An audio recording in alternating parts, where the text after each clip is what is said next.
Hello friends, मैं हूं मोहित और स्वागत है आपका एसेंशियल्स ऑफ मेडिकल साइंस में। इस वीडियो में हम कंटिन्यू करेंगे हमारा जो टॉपिक चल रहा था डीप सर्वाइकल फेशिया। इसका फर्स्ट पार्ट में हमने basically investing layer of the deep cervical fascia को पढ़ा था। अब सेकेंड लेयर पे चलते हैं डीप सर्वाइकल फेशिया की, जो है प्री ट्रैकियल फेशिया। क्या था डीप सर्वाइकल फेशिया? ये डीप फेशिया था नेक का, जो अलग अलग रीजन में जाके अलग अलग लेयर्स बना देता है। जैसे इन्वेस्टिंग लेयर बनाई, उसी तरह एक प्री ट्रैकियल फेशिया भी बनाता है। होता क्या है pre tracheal fascia? Pre tracheal नाम में क्या लिखा हुआ है? प्री ट्रैकियल मतलब ट्रैकिया के आगे की तरफ प्रेजेंट होगा, ट्रैकिया को आगे से कवर करेगा, एक फेशिया है, सीधी बात है। तो बेसिकली इसका मेन इंपॉर्टेंस क्या है कि ये एनक्लोज करता है किसको? थायराइड ग्लैंड को एनक्लोज करता है और सस्पेंड करता है थायराइड ग्लैंड को। होता क्या है कि थायराइड ग्लैंड को पकड़ के रखता है, जिस वजह से हमारा थायराइड ग्लैंड जो है वो नीचे नहीं जा पाता मीडियास्टिनम के अंदर। मीडियास्टिनम क्या है?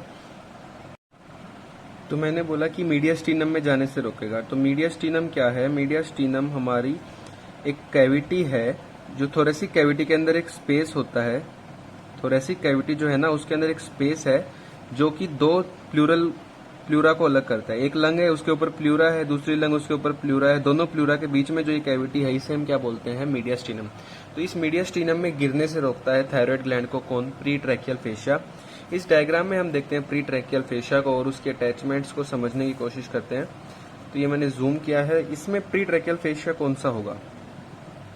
इधर अगर आप ध्यान से देखोगे तो ये जो ब्लू कलर में दिख रहा है, ये एपिग्लोटिस है, ये थायराइड कार्टिलेज है, ये नीचे क्रिकोइड कार्टिलेज का आर्च है, पीछे क्रिकोइड की लेमिना है, और नीचे ये ट्रैकियल कार्टिलेजेस प्रेजेंट है। तो ये क्या है? बेसिकली ये लैरिंग्स वाला पार्ट है, और लैरिंग्स के नीचे क्रिकोइड के जैसे ही नीचे जाएंगे तो ये क्या है? पूरा ट्रैकिया। और ट्रैकिया के जस्ट आगे की तरफ ये ग्रीन कलर में जो फेशिया दिख रहा है, ये क्या है? हमारा प्री ट्रैकियल फेशिया। तो ये अटैच कहाँ पे है? इस प्री ट्रैकियल फेशिया को अगर आप देखोगे तो ऊपर किससे अटैच है? ये क्या है? हमारी हायोइड बोन। ऊपर हायोइड बोन से जुड़ा हुआ है, ठीक है। उसके अलावा ये कौन सा कार्टिलेज है?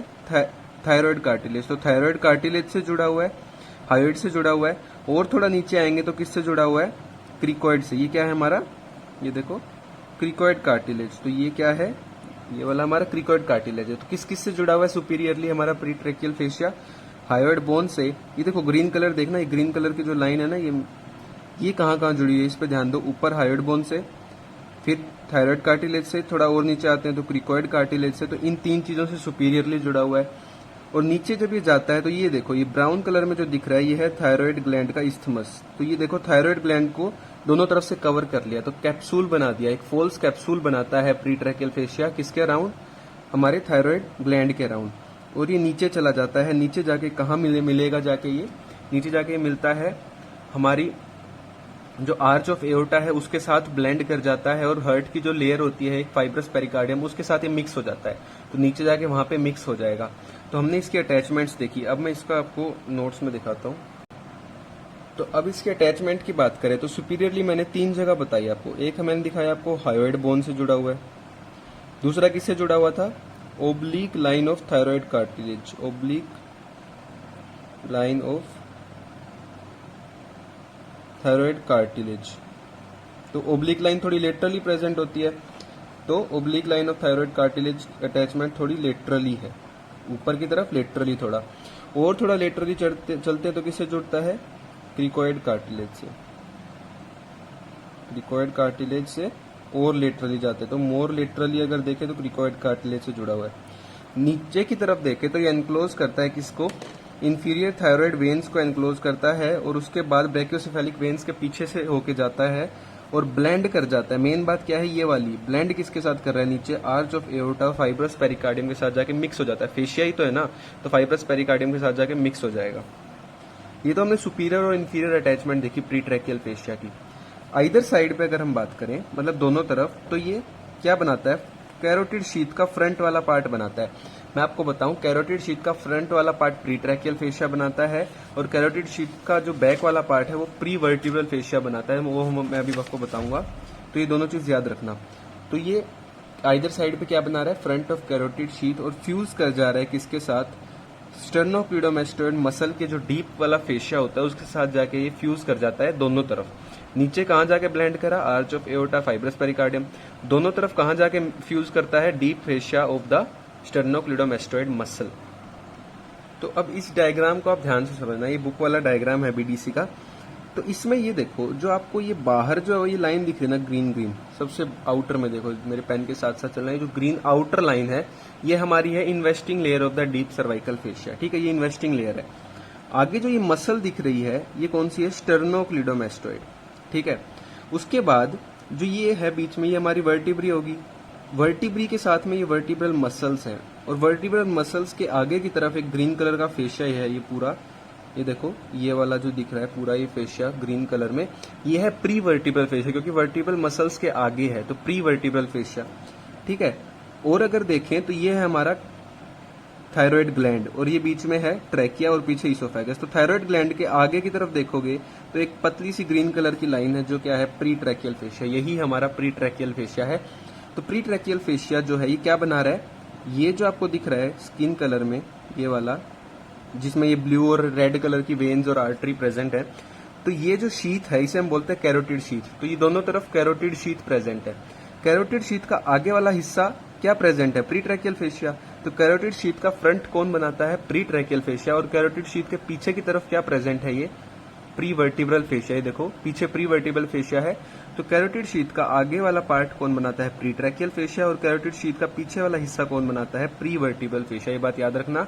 और प्री ट्रैकियल फेशिया दोनों तरफ साइड में किसके साथ जाके फ्यूज हो रहा था, स्टर्नोक्लिडोमेस्टोइड मसल के डीप वाले फेशिया के अंदर।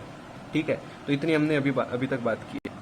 अब चलते हैं हमारे नेक्स्ट पॉइंट के ऊपर, जो है इसके प्री ट्रैकियल फेशिया के ही कुछ फीचर्स पढ़ेंगे। जैसे हमने डीप सर्वाइकल फेशिया के पढ़े थे, उसी तरह इन्वेस्टिंग लेयर के पढ़े थे ना, उसी तरह इसके भी कुछ इंपॉर्टेंट फीचर्स हैं। सबसे पहला फीचर है लिगामेंट ऑफ बेरी। तो इसको मैं आपको डायग्राम में दिखाता हूँ। ये देखो, इस डायग्राम में अगर आप ध्यान से देखोगे तो ये हमने बताया था प्री ट्रैकियल फेशिया, देखो ये वाला। तो प्री ट्रैकियल फेशिया जो है ये देखो क्रिकोइड कार्टिलेज से जुड़ा हुआ है। ठीक है, ये जो लिगामेंट है ना, ये लिगामेंट क्रिकोइड से तो जुड़ता है और ये ऊपर भी जुड़ता है, किससे, थायराइड से। तो ये लिगामेंट जो है ये इस प्री ट्रैकियल फेशिया को पकड़ के रखेगा एक तरह से। ये जो लिगामेंट आपको ग्रीन कलर में थिकनेस दिख रही है ना आपको, ये देखो ये वाली थिकनेस आपको जो दिखाई दे रही है ग्रीन कलर में, ये एक लिगामेंट है जिसे हम बोलते हैं लिगामेंट ऑफ बेरी। ये क्या करता है, थायराइड ग्लैंड को सस्पेंड करके रखता है इस जगह पे। कैसे, अब प्री ट्रैकियल फेशिया को इसने पकड़ लिया और क्रिकोइड से जुड़ा हुआ है, क्रिकोइड नीचे जाएगा नहीं तो ये प्री ट्रैकियल फेशिया भी नीचे नहीं जाएगा, प्री ट्रैकियल फेशिया नीचे नहीं जाएगा तो ये थायराइड ग्लैंड को यहाँ पे पकड़ के रखेगा। ठीक है, तो ये इंपॉर्टेंस है इसकी। तो लिगामेंट ऑफ बेरी क्या है, थायराइड कैप्सूल जो होता है उसकी पोस्टीरियर लेयर थोड़ी थिक हो जाती है थायराइड कैप्सूल की, थायराइड ग्लैंड के कैप्सूल की, और एक सस्पेंसरी लिगामेंट बनाती है जो सस्पेंड करता है थायराइड ग्लैंड को, उसे हम बोलते हैं लिगामेंट ऑफ बेरी। ठीक है, इतनी बात समझ आ गई। अब ये अटैच होता है मेनली तो क्रिकोइड से, मैंने दिखाया, लेकिन ये एक्सटेंड कर सकता है थायराइड कार्टिलेज तक भी। तो मेनली तो क्रिकोइड से ही अटैच होगा, और ये सपोर्ट करता है, मेन काम क्या है, support the thyroid gland and do not let it sink into the mediastinum. Mediastinum में गिरने से रोकेगा, ये बात हम कर चुके हैं। अब इसका एक और फीचर जो है कि ये स्लिपरी सरफेस, अब क्या है, ये थोड़ा स्लिपरी सरफेस प्रोवाइड करेगा। इसके पीछे ट्रैकिया प्रेजेंट है, प्री ट्रैकियल फेशिया के पीछे की तरफ ट्रैकिया है, तो ट्रैकिया की मूवमेंट के लिए स्लिपरी सरफेस प्रोवाइड करता है। जब हम गिटकते हैं ना कुछ भी खाने की चीज, तो स्वेलोइंग के टाइम पे इसको स्लिपरी सरफेस प्रोवाइड करता है। ठीक है, ये इसकी इंपॉर्टेंस होगी 2। अब बात करते हैं प्री वर्टिब्रल फेशिया की। तो प्री वर्टिब्रल फेशिया कौन सा है, ये देखो, ये पीछे वर्टिब्री है, वर्टिब्री के जस्ट आगे देखो एक ग्रीन कलर में एक लिगामेंट है, इसे हम बोलते हैं एंटीरियर लॉन्गिट्यूडनल लिगामेंट। जब आप वर्टिब्री पढ़ोगे तब आप उसमें आएगा अटैचमेंट में, वर्टिब्री की बॉडी के आगे की तरफ एंटीरियर लॉन्गिट्यूडनल लिगामेंट जुड़ा होता है। तो ये एंटीरियर लॉन्गिट्यूडनल लिगामेंट है।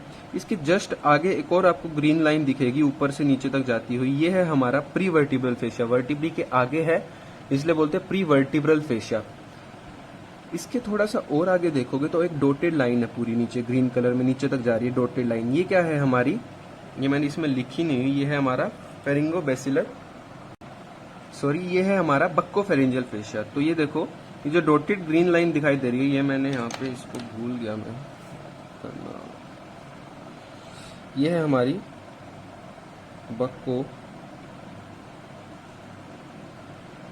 बक्कोफेरिंजियल फेशिया। तो हमने यहाँ पे 3 चीजें देखी, देखो वर्टिब्री के जस्ट आगे ग्रीन लाइन क्या थी, एंटीरियर लॉन्गिट्यूडनल लिगामेंट, उसके जस्ट आगे एक फेशिया था प्री वर्टिब्रल फेशिया, उसके आगे एक डॉटेड जो ये लाइन दिख रही थी, ये फेशिया है जिसे बोलते हैं बक्कोफेरिंजियल फेशिया। तो बक्कल कैविटी फेरिंग्स के अंदर ही तो है ये फेशिया, तो बक्कोफेरिंजियल फेशिया। अब ये हमारा ट्रैकिया और लैरिंग्स था, मैंने बताया था। तो इसके जस्ट पीछे क्या प्रेजेंट होता है? फेरिंग्स। तो ये पीछे फेरिंग्स ही तो प्रेजेंट है, उसके पीछे वर्टिब्री प्रेजेंट थी। तो अगर आप देखोगे प्री वर्टिब्रल फेशिया, अब हम प्री वर्टिब्रल फेशिया को थोड़ा सा ध्यान देंगे। प्री वर्टिब्रल फेशिया जो था ये ऊपर कहाँ जुड़ रहा है? ये क्या है? Base of the skull. तो ऊपर की तरफ ये जुड़ता है बेस ऑफ द स्कल से, और नीचे जाके क्या होता है? ये स्प्लिट कर जाता है। जैसे नीचे जा रहा होता है इस दो हिस्सों में स्प्लिट कर जाता है।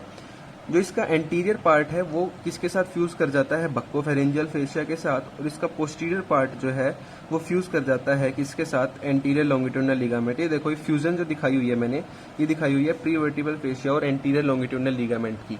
आगे की तरफ ये फ्यूज कर जाता है किसके साथ? बक्कोफेरिंजियल फेशिया। तो इतनी बात को पहले पढ़ते हैं। तो प्री वर्टिब्रल फेशिया क्या है? प्री वर्टिब्रल मसल्स के फ्रंट में लाया करता है, मैंने डायग्राम दिखाया था पहले, जिस वजह से इसको प्री वर्टिब्रल फेशिया बोलते हैं। ये फ्लोर बनाता है किसका? Posterior triangle of neck. मैंने बोला था इन्वेस्टिंग लेयर जो थी डीप सर्वाइकल फेशिया की, वो रूफ बना रही थी एंटीरियर और पोस्टीरियर ट्रायंगल ऑफ नेक की, जबकि प्री वर्टिब्रल फेशिया फ्लोर बनाता है पोस्टीरियर ट्रायंगल ऑफ नेक का। तो ये चीज याद रखना। अटैचमेंट की बात करें तो ऊपर की तरफ मैंने दिखाया कहां से अटैच था? बेस ऑफ स्कल से। तो सुपीरियरली इसकी अटैचमेंट है base of the skull. Inferiorly बात करें तो ये एक्सटेंड करता है सुपीरियर मीडियास्टीनम के अंदर। इंफीरियरली कहां तक जाता है? सुपीरियर मीडियास्टीनम के अंदर ये जाता है, वहां जाके स्प्लिट कर जाता है एंटीरियर लेयर में और एक पोस्टीरियर लेयर में। एंटीरियर लेयर किसके साथ फ्यूज कर रही थी? बक्कोफेरिंजियल फेशिया के साथ। और पोस्टीरियर लेयर फ्यूज कर जाती है, अटैच करती है किसके साथ? एंटीरियर लॉन्गिट्यूडनल लिगामेंट के साथ और body of the T4 vertebrae. तो ये बात याद रखना है, मैंने आपको अभी बताया था कि सुपीरियर मीडियास्टीनम तक एक्सटेंड करता है इंफीरियरली हमारा प्री वर्टिब्रल फेशिया, वहां जाके स्प्लिट करता है दो में, एक एंटीरियर लेयर एक पोस्टीरियर लेयर। एंटीरियर लेयर किसके साथ फ्यूज करेगी? आगे की तरफ क्या था? Buccopharyngeal fascia. और पीछे किसके साथ फ्यूज करेगी? Posterior layer anterior longitudinal ligament और body of the T4 vertebrae. अब एंटीरियरली क्या होता है? एंटीरियरली क्या प्रेजेंट? हमने सुपीरियर अटैचमेंट देख ली, इंफीरियर अटैचमेंट देख ली। अब एंटीरियरली क्या होता है? एंटीरियरली मैंने क्या बताया था? फेरिंग्स आता है इसके, ये देखो डायग्राम में भी, ये हमारा फेरिंग्स ही तो था। वर्टिब्री के आगे ये फेरिंग्स ही तो है प्रेजेंट, फेरिंग्स है। तो ये फेरिंग्स से और बक्कोफेरिंजियल फेशिया से कैसे अलग होता है? तो हमारा प्री वर्टिब्रल फेशिया जो है वो फेरिंग्स से और बक्कोफेरिंजियल फेशिया से अलग होता है एक स्पेस के कारण, जिसे हम बोलते हैं रेट्रोफेरिंजियल स्पेस।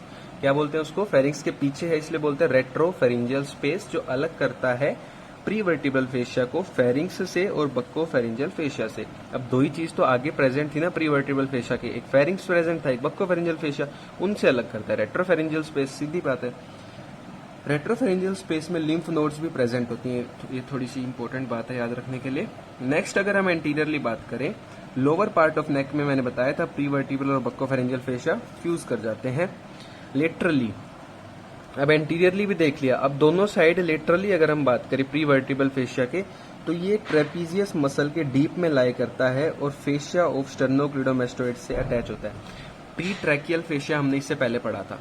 प्री ट्रैकियल फेशिया मैंने बताया था लेटरली किससे अटैच था? स्टर्नोक्लिडोमेस्टोइड की फेशिया से, डीप फेशिया से।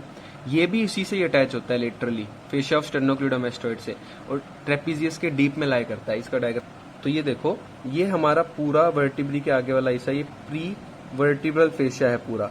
तो ये वाली जो मसल है पीछे की तरफ, ये दोनों मसल, ये है हमारी ट्रेपीजियस। तो ये ट्रेपीजियस के डीप में लाई कर रहा है और लेटरली किससे जुड़ रहा है? स्टर्नोक्लिडोमेस्टोइड के डीप वाले फेशिया से जुड़ जाता है। ठीक है, इसमें नहीं दिखाया हुआ इन्होंने। अब बात करते हैं इसके कुछ इंपॉर्टेंट फीचर्स के बारे में।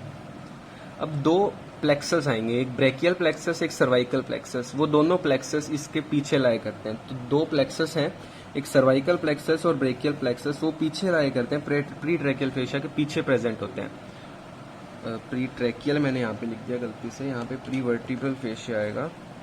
प्री ट्रैकियल तो हम पहले पढ़ चुके हैं ना। तो प्री वर्टिब्रल फेशिया के पीछे क्या प्रेजेंट होते हैं? दो प्लेक्सस, एक सर्वाइकल प्लेक्सस और एक ब्रेकियल प्लेक्सस। अब प्लेक्सस इसके पीछे प्रेजेंट है। अब उनकी नर्व्स को अगर आगे की तरफ आना है तो इसको पियर्स करना पड़ेगा, इस फेशिया को पियर्स करके ही तो आगे आ सकती हैं। तो सर्वाइकल प्लेक्सस की 4 क्यूटेनियस ब्रांचेस जो हैं वो पियर्स करती हैं इस प्री ट्रैकियल फेशिया को। ठीक है। अब लेटरली एक इंपॉर्टेंट चीज है। लेटरली क्या है? जो pre tracheal fascia, pre vertebral fascia है, इसकी लेटरली कॉन्टिन्यूएशन होती है। इसकी एक शीथ जो है वो लिटरली कंटिन्यू होती है, जिसे हम बोलते हैं एक्सिलरी शीथ। तो axillary sheath is nothing but किसकी कंटिन्यूएंस है? प्री वर्टिब्रल फेशिया की। तो प्री वर्टिब्रल फेशिया लिटरली एक शीथ बनाता है जिसको बोलते हैं एक्सिलरी शीथ। और एक्सिलरी शीथ जो है वो एक्सिला के अंदर जाती है, अपर लिम्ब में हमने पढ़ा था। और उसके अंदर लाई क्या करते हैं? उसमें दो चीजें लाई करेंगी, trunk of the brachial plexus, brachial plexus की ट्रंक लाई करती है, और क्या लाई करता है? Subclavian artery. तो trunks of the brachial plexus lie करते हैं और सबक्लेवियन आर्टरी। हमने ब्रेकियल प्लेक्सस में पढ़ा था ना, रूट ट्रंक डिवीजन, ये सब R T D C B cord branches, ये सब। तो उसकी ट्रंक लाई करती है ब्रेकियल प्लेक्सस की एक्सिलरी शीथ में, और सबक्लेवियन आर्टरी लाई करती है अंदर। आर्टरी लाई करती है, बात याद रखना। सबक्लेवियन वेन और एक्सिलरी वेन, ये दोनों वेन बाहर प्रेजेंट होती हैं। इसकी इंपॉर्टेंस क्या है? एक्सिलरी शीथ से बाहर प्रेजेंट होने की इंपॉर्टेंस ये है कि जब मान लो लोअर लिम्ब से जब हमारा ब्लड ऊपर की तरफ आ रहा है, वो मान लो ज्यादा आ गया, तो यहाँ पे डायलेशन होना इजी होगा, बजाय कि अगर वो शीथ के अंदर प्रेजेंट होती। शीथ के अंदर प्रेजेंट होती तो उनको फूलने में दिक्कत होती, डायलेशन होने में।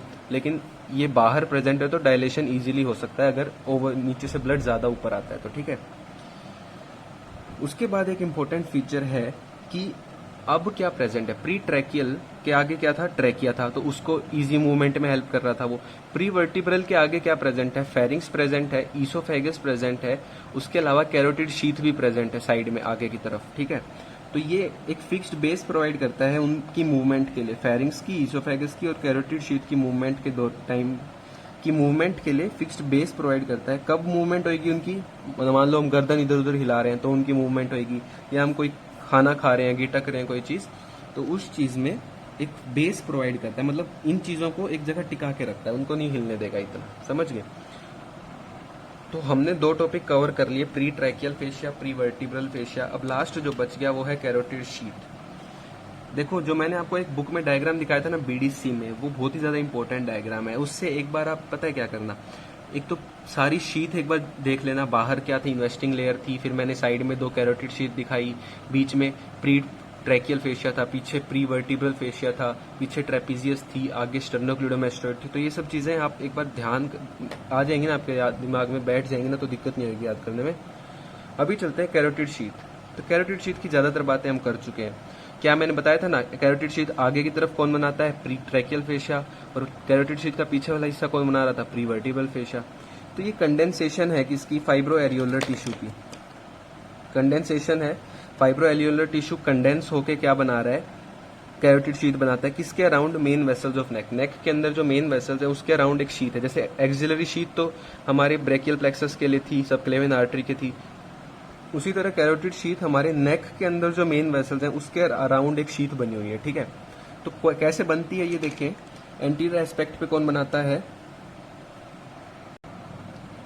By pre tracheal fascia. आगे की तरफ प्री ट्रैकियल फेशिया ने बनाया था, और पीछे की तरफ कौन बना रहा था? By pre vertebral fascia. तो ये बात याद रखना, आगे की तरफ प्री ट्रैकियल फेशिया बनाता है, पीछे की तरफ प्री वर्टिब्रल फेशिया इसको बनाता है। अब नेक्स्ट बात करें इसके कंटेंट की, क्या क्या चीजें इसके अंदर आती हैं कैरोटिड शीथ में। तो कैरोटिड शीथ क्या है? मेन वेसल्स ऑफ नेक के अराउंड एक शीथ है, तो अंदर क्या आएंगी? कुछ वेसल्स वगैरह ही आएंगी। तो हम बात करेंगे लेटरल टू मीडियल। ये देखो, ये डायग्राम में अगर आप देखोगे तो ये ब्लैक कलर में कैरोटिड शीथ है, इसके अंदर कुछ वेसल्स और नर्व्स प्रेजेंट हैं। तो हम लेटरल टू मीडियल जाएं तो सबसे पहले हमारे पास एक वेन आती है, तो वेन, नर्व और फिर आर्टरी, VNA से आप याद रखोगे लेटरल टू मीडियल। सबसे पहले आती है वेन। कौन सी वेन आती है? Internal jugular when. उसके बाद देखोगे तो येलो कलर में एक नर्व है। कौन सी नर्व है? वेगस नर्व, ठीक है। दोनों तरफ कैरोटिड शीथ है, राइट साइड की कैरोटिड शीथ में राइट वेगस नर्व आएगी, ठीक है।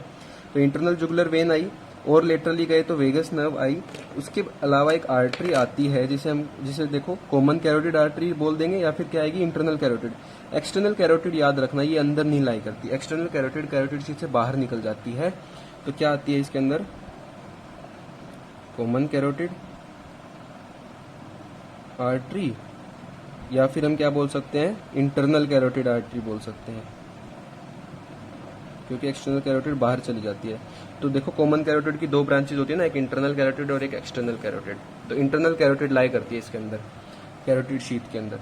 अब एक और चीज जो बच गई वो है 9th, उसके अलावा हमारे पास एक आती है 11th और एक आती है 12th। ये नर्व भी इसके अंदर लाई करती है, 9th, 11th और 12th नर्व इसके अंदर लाई करती हैं और ये निकलती हैं बाहर शीथ के थ्रू अलग अलग पॉइंट्स पे, मतलब कोई ऊपर से चली जाएगी, कोई यहाँ से, कोई कहीं से भी बाहर निकल जाती है शीथ के थ्रू। ठीक है, तो ये 3 नर्व्स लाई करती हैं, याद रखना। और इंटरनल जुगुलर वेन, ये हमने कहाँ से कहाँ बात की है, ये है हमारा ऊपर लेटरली है, नीचे मीडियल है, तो लेटरल टू मीडियल हमने बात की। Internal jugular vein, vagus nerve, common carotid artery या इंटरनल कैरोटिड आर्टरी, और 9th, 11th और 12th नर्व्स। अब बात आती है कुछ रिलेशंस इसके अंदर लाई करते हैं। तो ये वाला डायग्राम जो बना हुआ है इसके साइड में देखो, ये कुछ नहीं है, इसी का मैंने यहाँ से कट सेक्शन लिया है। और कट सेक्शन को देखते हैं तो लेटरली क्या प्रेजेंट है, एक वेन थी इंटरनल जुगुलर वेन, और थोड़ा मीडियली जाते हैं तो वेगस नर्व, सबसे मीडियली क्या है हमारी कॉमन कैरोटिड आर्टरी। ठीक है, तो ये हमारी कैरोटिड शीथ बंद होगी, कैरोटिड शीथ में यही चीजें लाई करती हैं, लेकिन कुछ रिलेशन इसके आते हैं क्योंकि कुछ चीजें इसके एंटीरियरली लाई करती हैं, कुछ पोस्टीरियरली। देखो आगे मैंने ए लिखा हुआ है, तो एंटीरियरली क्या लाई कर रहा है, अंसा सर्वाइकलिस। अंसा सर्वाइकलिस होता क्या है ये मैं अलग वीडियो में बताऊंगा आपको पूरा अंसा सर्वाइकलिस। अभी याद रखो कि अंसा सर्वाइकलिस एंटीरियर रिलेशन में आता है कैरोटिड शीथ के, और पीछे अगर आप देखोगे तो क्या आता है, सर्वाइकल सिंपैथेटिक चेन। तो पीछे की तरफ सर्वाइकल सिंपैथेटिक चेन आती है और आगे अंसा सर्वाइकलिस। तो अंसा सर्वाइकलिस क्या है, ये एम्बेडेड होता है कहाँ पे, anterior wall of carotid sheath में। ठीक है, और दूसरा हमने पढ़ा क्या, cervical sympathetic chain. Sympathetic chain मैंने आपको एएनएस वाली वीडियोस में पढ़ाई है, उसका सर्वाइकल वाला पार्ट। ठीक है, सर्वाइकल वाले रीजन में उसे सर्वाइकल सिंपैथेटिक चेन बोलेंगे। तो वो लाई करती है बिहाइंड द शीथ।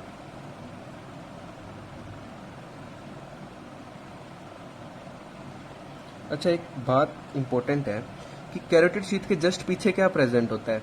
अब ये सर्वाइकल सिंपैथेटिक चेन है, इसके पीछे पूरी हमारी क्या प्रेजेंट है, प्री वर्टिब्रल फेशिया। ये बात याद रखना, प्री वर्टिब्रल फेशिया इसके पीछे ही प्रेजेंट है। तो जो सर्वाइकल सिंपैथेटिक चेन है वो एक सैंडविच बन गया उसका कैरोटिड शीथ में और प्री वर्टिब्रल फेशिया के बीच में। ठीक है, अब लास्ट जो है एक पॉइंट की शीथ जो है उसको ओवरलैप कौन करता है, एंटीरियर बॉर्डर ऑफ स्टेर्नोक्लीडोमास्टोइड मसल, और ये फ्यूज कर जाती है डीप सर्वाइकल फेशिया की लेयर्स के साथ। ये इंपॉर्टेंट है कि साइड में डीप सर्वाइकल फेशिया की लेयर्स है उसके साथ फ्यूज कर जाती है, ये सीधी सी बात है। तो ये कुछ इसके रिलेशंस हमने पढ़ लिए।